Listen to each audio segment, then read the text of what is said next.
kertas pen semua untuk ambil catatan dan fokus masa dalam kelas. Okey, soalan pertama, apa yang dimaksudkan dengan kitar karbon?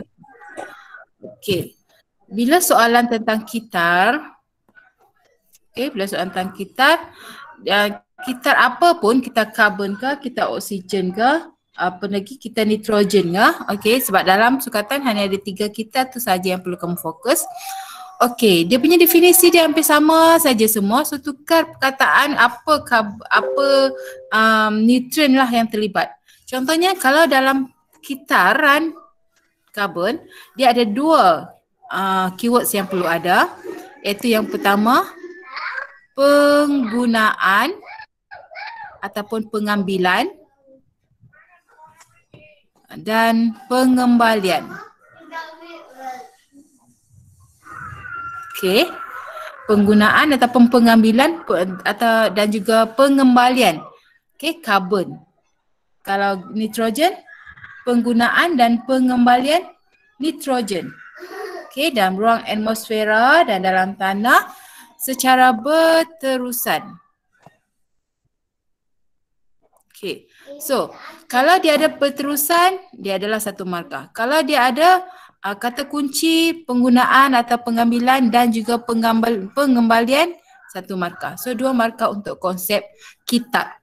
Kitar karbon ke, nitrogen ke, ataupun kitar batuan sekalipun, kalau kamu tak tahu apa di depan dia, mesti bila kitar dia secara berterusan, tulislah perkataan berterusan tu, confirm sudah dapat 1 markah. Okey, so kita tengok beberapa jawapan pelajar.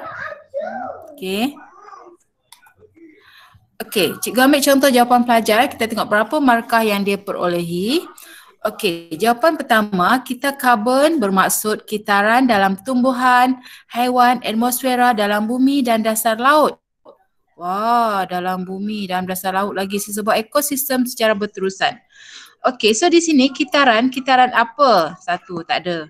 Okey, kemudian dia tak ada proses dia, iaitu proses pengembalian dan penggunaan.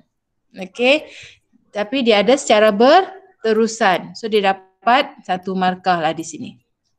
Okey, kemudian yang kedua, kita tengok contoh jawapan yang kedua, pengembalian dan pengambilan karbon dalam bentuk karbon dioksida, tak kisahlah bentuk karbon ke, bentuk gas apa ke, gas disebut dalam bentuk karbon dioksida ataupun dia dalam bentuk karbon sahaja ke, okey, dari ruang atmosfera dan sistem bumi yang lain secara berterusan.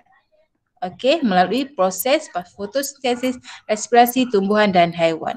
Okey, so 2 kata kunci ada, kemudian dia buat dalam bentuk ayat yang lengkap. Bukan bermaksud bila ada kata kunci 2 tu, kamu hanya bagi kata kunci je. Dengan kata kunci tu kamu buatlah ayat yang lengkap. Contohnya ayat macam ni. Okey, so ini dia ada 2 kata kunci dan ayat pun cantik, lengkap, semua pun faham. So 2 markah. Okey. Okey, jelaskan? So, dia ada 2 kata kunci tadi, penggunaan dan pengembalian. Okey, ataupun pengambilan dan penggunaan ataupun pengambilan lah. Okey, kemudian pengembalian, karbon ke ruang atmosfera semula ke apa, buat dalam bentuk ayat. Kemudian ada perkataan berterusan. Okey, so dalam mana-mana saja buku yang kamu perolehi ataupun